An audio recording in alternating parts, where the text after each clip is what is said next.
ప్రేక్షకులందరికీ నమస్కారం. నేను మీ రమేష్ పోతరాజు. స్థానిక సంస్థల ఎన్నికలకు సంబంధించి మనం ఎంత హైరాణ పడ్డం, ఎన్ని అప్డేట్లు ఇచ్చినాం మీ అందరికి తెలిసిన ముచ్చటే. ఇక మీకు నాకు అందరికి ఒక్కసారి భిక్షాక్ అని చెప్పుకోవచ్చు ఇది. సో స్థానిక సంస్థలు ఇప్పట్లో లేనట్లే అనే ఒక వార్తలు అయితే వినబడుతున్నాయి.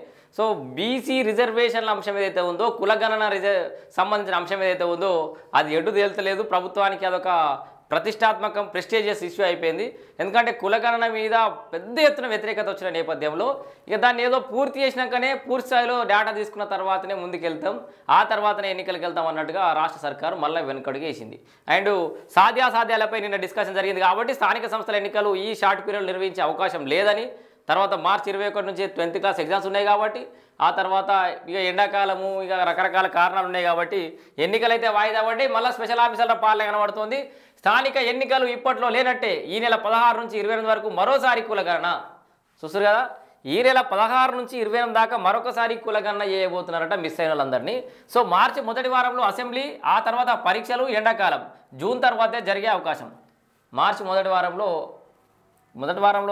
అసెంబ్లీ ఇప్పుడు అన్నట్టుగా,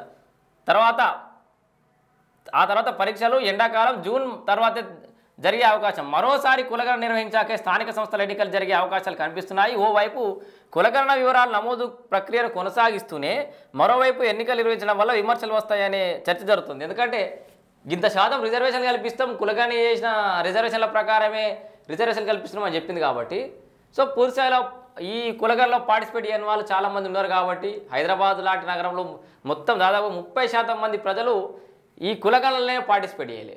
సో వాళ్ళందరూ ఆన్లైన్ ద్వారా కూడా కులగణన లెక్కలు తీసుకోవాలి, కులగణనకు సంబంధించిన డేటా తీసుకోవాలని చెప్పేసి ప్రభుత్వం కసరత్తు చేస్తోంది. సో అసెంబ్లీలో కులగణన నివేదికపై చట్టం చేసి కేంద్రానికి పంపే వరకు ప్రభుత్వం ఎన్నికల అంశాన్ని ప్రస్తావించకపోవచ్చు అని తెలుస్తుంది. అయ్యో ఎన్నికలు లేవనగానే ఆయనతో ఓకురి, సర్పంచ్ ఎన్నికలు లేవనగానే కాకురి, మరి ఎందుకు లేవో పూర్తి వివరాలే తెలుసుకోలేదు. మళ్ళీ ఎప్పుడు వచ్చేది తెలియదు. మీరు ఏమర్పాటుగా ఉండే అప్డేట్లు తెలుసుకోకపోతే దాన్ని ఎప్పుడో నోటిఫికేషన్ పడుతుంది, ఆగమవుతారు. సో చూడండి, ముందు బడ్జెట్ సెషన్ అట, తర్వాత ముందు బడ్జెట్ సెషన్ మార్చి మొదటి వారం నుంచి జరిగే బడ్జెట్ సెషన్లో కులగణనపై చట్టం చేయాలని ప్రభుత్వం నిర్ణయించింది. మార్చి మొదటి వారంలో కులగణనపై చట్టం. అప్పటి వరకు లోకల్ బాడీ ఎన్నికల విషయంలో ఏం జరగబోతోంది సో చూద్దాం ఒకసారి పూర్తిగా. సో తమిళనాడు తరహా వ్యూహాన్ని అమలు చేయాలని చెప్పి సర్కార్ అయితే నిర్ణయిస్తున్నట్టుగా తెలుస్తుంది.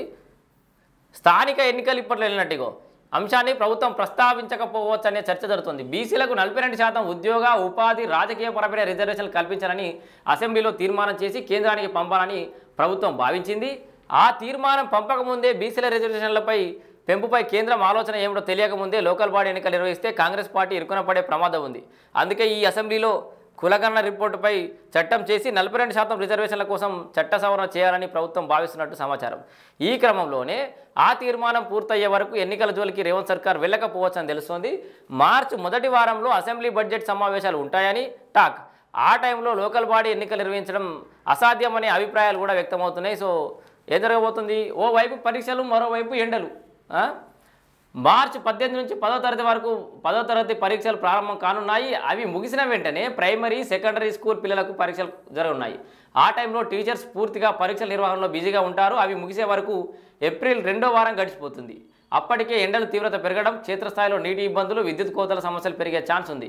అలాంటి సమయంలో లోకల్ బాడీ ఎన్నికల జోలికి వెళ్లేందుకు అధికారులు ధైర్యం చేయకపోవచ్చు అనే అభిప్రాయాలు వ్యక్తమవుతున్నాయి. ఏం కాదు, ఒక్కో రోజుకి వచ్చి పోయేది ఏం లేదు. విద్యుత్ సమస్యలు, నీళ్ళ సమస్యలు వెనకట్టుండే గవన్నీ ఒకరోజు ఎన్నికలు నిర్వహించినప్పుడు కరెంట్ ఇవ్వడానికి పోయేదేముంది. సో మొత్తంగా ఎండాకాలంలో అయితే ఎన్నికలు జరిగే అవకాశం కనబడుతుంది. దానికి సంబంధించి సర్పంచ్ ఎన్నికలు దిగో బీసీ రిజర్వేషన్లపై సర్కార్ నిర్ణయంతో ఆలస్యం, మరికొంతకాలం స్పెషల్ ఆఫీసర్ల పాలనే తమిళనాడు తరహా వ్యూహాన్ని అమలు చేసే యోచనలో ప్రభుత్వం. సో మొత్తం కొంచెం ఎక్కువ డేటా ఉందని చెప్పేసి 2 పేపర్లు చదువుతున్నా, కలిపి చదువుతున్నా. వీళ్ళ వ్యూహం ఏంటంటే ఈ సర్పంచ్ ఎన్నికలు వాయిదా వేయడం వెనకాల కాంగ్రెస్ పార్టీ వ్యూహంతో పాటు కొంత ఆలోచన ఉంది. ఎట్లా సుప్రీంకి పోతారు, కేంద్రం నిర్ణయం తీసుకోలేదు రిజర్వేషన్లపై, మనం ఒక చట్టం చేసి పంపించలేదు, ఇప్పుడు పోతే ఎట్లుంటుంది, పోతే ఎట్లుంటుంది, పోతే ఎన్ని రోజుల్లో ఫినిష్ అవుతుందని నిన్న పెద్ద ఎత్తున చర్చ అయితే జరిగింది. రాష్ట్రంలోనూ తమిళనాడు తరహా బీసీ రిజర్వేషన్లు అమలు చేయాలనేది ప్రభుత్వం ఆలోచనగా కనిపిస్తుంది. దేశవ్యాప్తంగా 50% లోపు రిజర్వేషన్లు అమలవుతుండగా ఒక్క తమిళనాడులో మాత్రమే 69% రిజర్వేషన్లు అమల్లో ఉన్నాయి. ఇందుకు నాటి కేంద్ర ప్రభుత్వం ఒప్పుకోవడం రాజ్యాంగంలోని 9వ షెడ్యూల్లో చేర్పించడంతో ఎలాంటి ఇబ్బందులు లేకుండా రిజర్వేషన్లు కొనసాగుతున్నాయి. అయితే ఇప్పుడు అదే పద్ధతిలో తెలంగాణలోనూ రిజర్వేషన్లు పెంచుకోవాలని రాష్ట్ర ప్రభుత్వం భావిస్తుంది. తమిళనాడులో ఎట్లయితే ఈ రిజర్వేషన్లు పెంచిరో ఇది చెప్తున్నా కదా ఇక్కడ. ఇగో తమిళనాడులో మాత్రమే 69% రిజర్వేషన్ కొనసాగుతున్నాయి. మరి 50% మించి అక్కడ ఎట్లా నడుస్తున్నాయి? తెలంగాణకు కూడా అట్లాంటి అవకాశం ఇవ్వాలి అని చెప్పేసి కేంద్రాన్ని అడగాలని చెప్పి చూస్తారు. ఓకే, వాస్తవానికి తమిళనాడులో 1969లో ఎన్ సత్యనాథన్ నేతృత్వంలో వెనుకబడిన తరగతుల కమిషన్ ఏర్పాటైంది. అందుకు అనుగుణంగా 1971లో నాటి డిఎంకే ప్రభుత్వం బీసీ రిజర్వేషన్లను 25% నుంచి 30%, ఎస్సీ ఎస్టీ రిజర్వేషన్లను 6% నుంచి 18% పెంచింది. దాంతో మొత్తం రిజర్వేషన్లు 49% అయ్యాయి. ఆ తర్వాత ఎంజీ రామచంద్రన్ ప్రభుత్వం బీసీ రిజర్వేషన్లను 31% నుంచి 50%కి చేర్చింది.